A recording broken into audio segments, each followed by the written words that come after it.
So yan no, so kumusta po mga ka-Streetwise? So, ako po si Takero Miyamoto at welcome po sa aking munting channel. So mga kababayan, ito yung pinakabalita natin. So actually nabanggit ko na to kanina sa live stream pero ito gagawin ko siya ng hiwalay na content. So ito, kumbaga ngayon ay alas 9 ng gabi ngayon, pero kasi magkakaroon kasi ng isang press conference regarding nga po dito sa bagong kaso na kaharapin ni Maharlika sa Amerika. So syempre, kailangan natin irespeto yung desisyon nga po nung mismong magkakaso kay Maharlika na dapat siya muna yung magbabanggit ng kaso, hindi yung mga vlogger.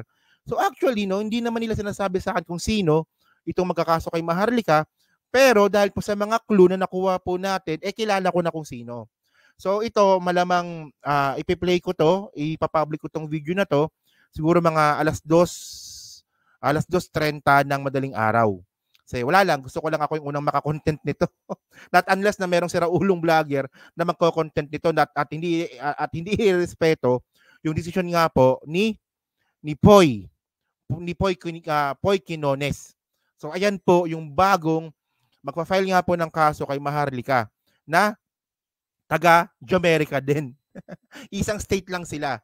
Ito nga pong si Poy Quinones na isang fashion designer din. So itong kaso po na to, hiwalay po ito kay Abel. So iba pa yung kaso ni Abel. Iba rin tong kaso ni Poy. So ibig sabihin nun dalawa. Dalawa na po yung naka-file na kaso kay Maharlika sa Amerika. So una kasi mga kababayan kasi, nung sinabi kasing fashion designer, yung magkakaso kay Maharlika sa Amerika, ang dali lang kasi i-research nun. 'Di ba? So naghanap po ako, 'di ba? Hinanap ko kung ano ba yung mga content ni Maharlika tungkol sa isang fashion designer. So may nakita ako syempre yung kay Abel. Pero bukod nga po kay Abel, may nakita rin po tayong itong content ni Maharlika na na-post nung June 22, 2023. So last year. So kita mo, 'di ba? 36,000 views lang, 'di ba? So kumita ka dito ng mga 3,000 pesos. Parang gano'n, no? Mga 2,500 pesos. So mga 5, 10, mga ilang dollars to $50. 'Di ba?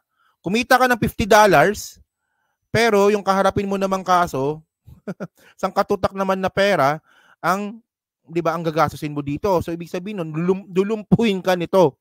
Lulumpuhin si Maharlika sa mga kasong kinaharap niya ngayon. So itong video nga po ni Maharlika na defamation at saka libelous, ito po ay untitled Designer Scammer Katandem ni Butod. So si Butod nga po si First Lady Elisa Marcos.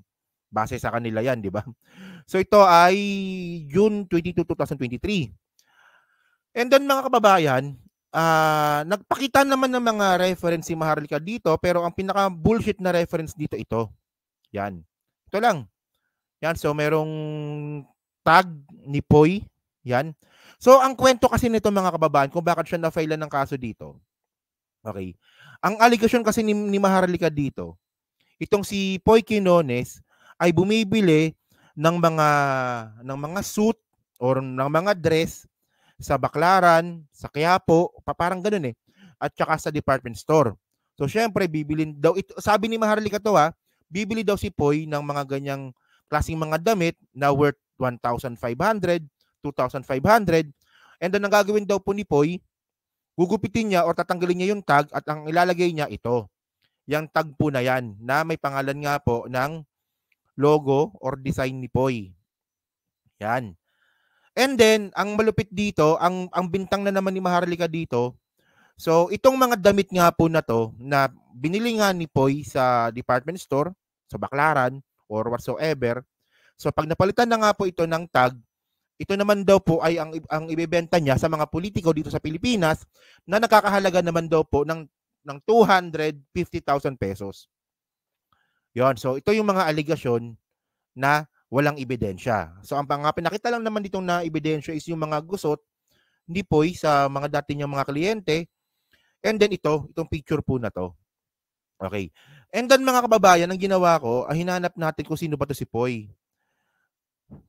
Poy hindi si Koy So ngayon, tingnan natin So makita naman natin yung Facebook ni Poy dito. Ano ba yun? So ngayon mga kababayan, so ang ginawa ko, syempre tayo, medyo meron tayong karunungan sa pagre-research. So, madali lang naman to. So, hinanap ko kung sino itong si Poy Quinones. Actually, hindi ko siya kilala talaga. Yung kilala ko lang talaga si Abel. So, nung sinearch ko nga itong si Poy Quinones, okay, so ito yung Facebook niya, no? So, fashion designer talaga siya. Oh. So, ito yung mga fashion show niya. And then, meron pa siya, no? People's of the Year 2024, no? So, may award pa siya, no? Ito, Poy Quinones, oh. Yun. So multi-awarded din pala ito. Itong siniraan ni Maharlika. At ang nakakatuwa kasi dito mga kababayan, ito kung makita ngayon natin dito, talakihan natin. Kung makita natin dito, yan. Siya po ay nakatira sa Los Angeles, California. So magkaisang state lang sila ni Maharlika. So ngayon, malinaw dito mga kababayan na meron ng kaso si Maharlika sa Amerika, sa Jamaica, sa California, kay Avel, at ngayon meron pa siyang kaso ngayon kay Poy Quinones, na isang fashion designer na siniraan nga po ni Hitad. Okay. So ngayon, para lang po kompleto po yung content na to, panoorin lang po natin or pakinggan muna natin yung mga sinabi nga po ni Maharlika dito kay Poy. So actually meron ako naka-ready dito na recording. Teka lang Ano lang naman to, siguro mga 5 minutes. Kasi kilala nyo naman si Maharlika gumawa ng content, di ba? Maraming pasakalye. So, para kasi si Maharlika kasi nagka-copyright So, pagpasensya nyo na po mga kababayan kung puputol-putulin ko po yung video para hindi po tayo makopyright ni Maharlika. So, ito yung defamatory. Okay. Ito yung defamatory na content ni Maharlika regarding nga po kay Poy. Teka lang, ayusin natin. Ito palangga ang pinaka-pambubudol. Not only sa mga customers nila, kundi kasama sa pambubulol sa bayan. Why? Ayan na. So, ito yung pinaka-video ni Maharlika na sa tingin ko, ito yung defamatory content ni Maharlika kung saan nga po siya makakasuhan na naman. So, ito meron na siya binabanggit na pambubudol. Kasi mga kababayan, na sinasabi natin dito, international pala to si Poy international designer pala to at multi-awarded din po pala na designer at merong isang Maharlika na 'di ba na frustrated na businesswoman na palaging lugi yung yung tag nito yung negosyo. So ang ginagawa niya, sinisiraan niya yung tao na nagtatrabaho ng maayos. Okay. So ito kasi kasama ata ako sa press conference na gaganapin mamaya. So, bali, kung i-upload ko ito mamayang 2:00, so ibig sabihin tapos na. So, ibig sabihin nun, malalaman ko na yung pinaka-details regarding nga po dito sa mga binibintang ni Maharlika. Pero ang punto dito mga kababayan, yung pinakamalaking issue talaga na ginawa ni Maharlika dito is yung bintang niya na bumibili si Poy ng mga damit sa shopping malls at binibenta niya ito ng more than 100 times yung presyo, di ba? So pakinggan na lang natin kasi medyo nag-iingat lang akong ni Maharlika copyright. Kasi ako based sa mga binibigay sa atin na information, ang ginagawa nila, yun nga, bibilhin nila ng 2,000 tapos ibebenta nila ng 200,000 o 250,000 sa politiko. Ito naman si politiko dahil friends, Our friends, Maharlika the designer, kunyari. How much is this Maharlika? O sabihin ko, 250,000.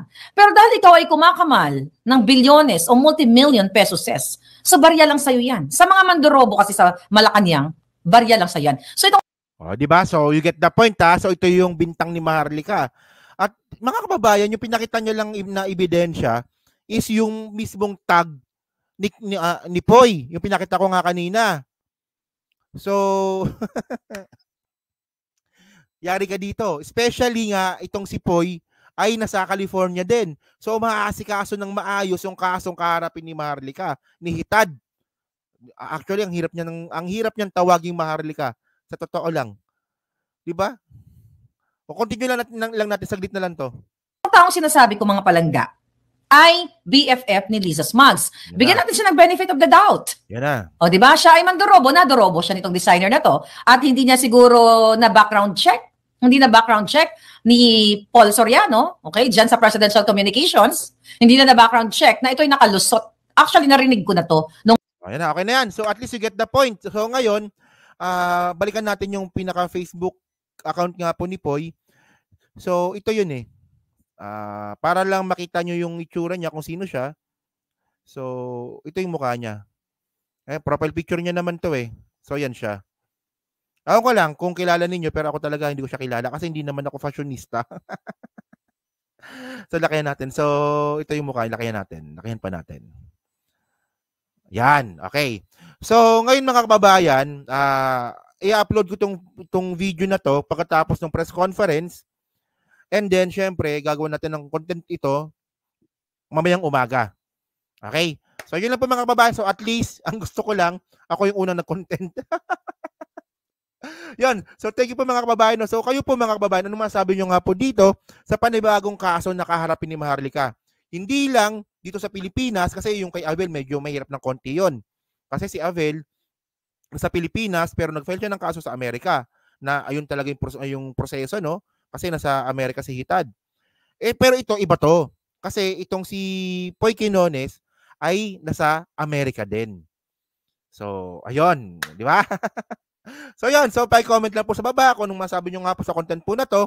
So kita na lang ulit tayo sa susunod po na video. So maraming salamat po sa inyong lahat. Thank you po. Bye-bye. Salamat.